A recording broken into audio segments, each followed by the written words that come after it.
Wapo ni atok sa ano. Payag. Kaya akong payag ito. Bafulot na. Balian ako ito. Atok. Isa ko ng ano eh.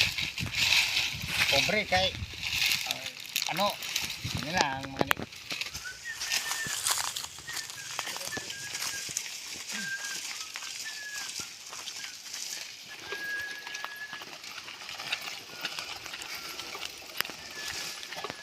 Budlay, ay ka! Ito sa payag. Sakay na!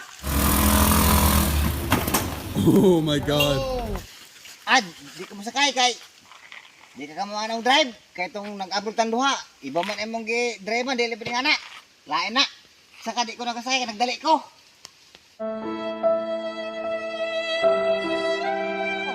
Aprado ko kayo. Di ko masakay. Nagdali ko.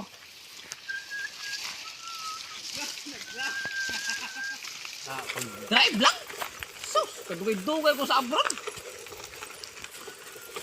Hindi magwara ko tiwala ko rin na tao ini.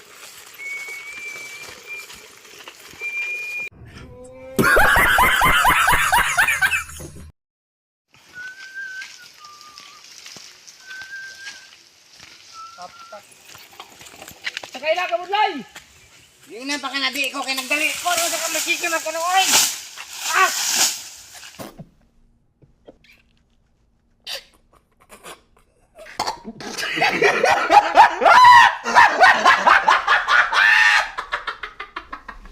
Di ka ka mag-drive, pasakyan ko nimo. Diya ka na. Turbo ka man sa trabaho na di ka mag-drive. Ako tiwala sa iyo mag-drive ka. Unya, sige ka pasakay. Natomba mga nanay kagatukunan pa nun dito oh. Unya, pasakyan ko nimo. Kay Santo Panto, sa abroad, sana ako mag-drive, di ba? Helicopter ang akong king na drive.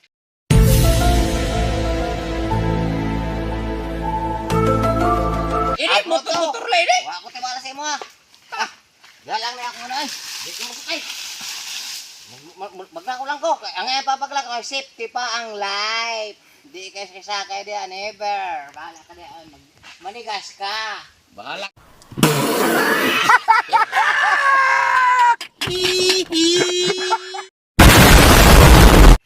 Kala niya hindi ako marunong mag-drive.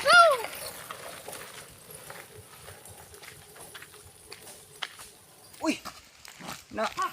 May na, ano? Mura mas siguro si ano na eh.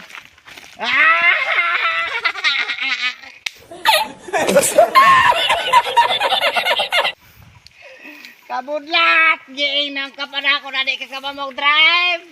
Mayo na lang, sewa ko sakay sa imo. Mirese! Tinog, tinog, tinog, tinog! Rasignan ko palagi, maaram ako mag-drive. Duha unta kami na tumba kung hinsakay si Kabudlay. Mautak ko ng kulira, oy.